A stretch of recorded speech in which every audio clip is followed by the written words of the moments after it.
Man, and this will be a short video on male hair standards. So first of all, I will list the materials you need. Your set of scissors. These are basic hair trimming scissors, and they work well to just generally clean up and trim small bits. You'll need a comb for styling, and lastly some sort of razor for shaving. Also, if you have an electric trimmer, that is helpful as well. I have one built into the back here. So first of all, I'll begin with discussing the lengths. The hair on the bottom here, the basic rule is that it can't touch your ears or your collar. So as you can see in my case, I have it cut nice and short. If you are going to get a haircut and you ask the barber to trim it down to a 0 or a number 1, that is the type of trimmer they use. Usually that is pretty good and it's short enough.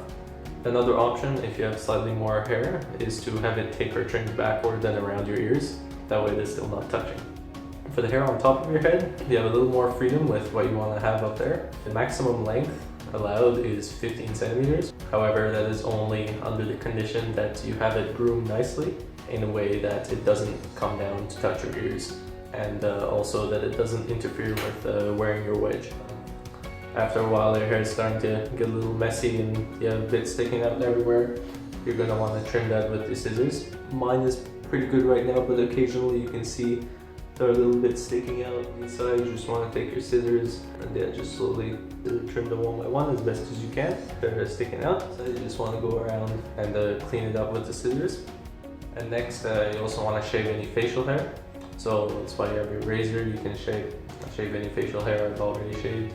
Next, you also want to trim your sideburns. As you can see, mine are already pretty trimmed, but if you have more hair, you'd want to trim it with a small trimmer. This can also be useful for trimming the hair on the back of your neck, which I will show you in better detail a little later.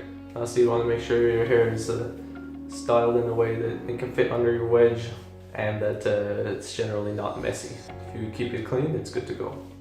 So here's a quick demonstration of how to trim the hair on the back of your neck. First of all, as you can see, I don't have a lot of hair back here, a bit of a fade, that's okay as well. But if you had slightly longer hair, you would want to trim it so there's a nice and neat line, including where your hair stops.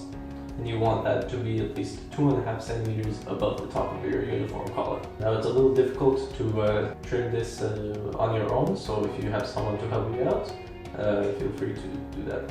Today's video, use an electric trimmer. Just slowly go around until you've cleaned it up. So that's all for the video. Once again, I'm Flight Sergeant Man, and I'm looking forward to seeing all your haircuts. Good night.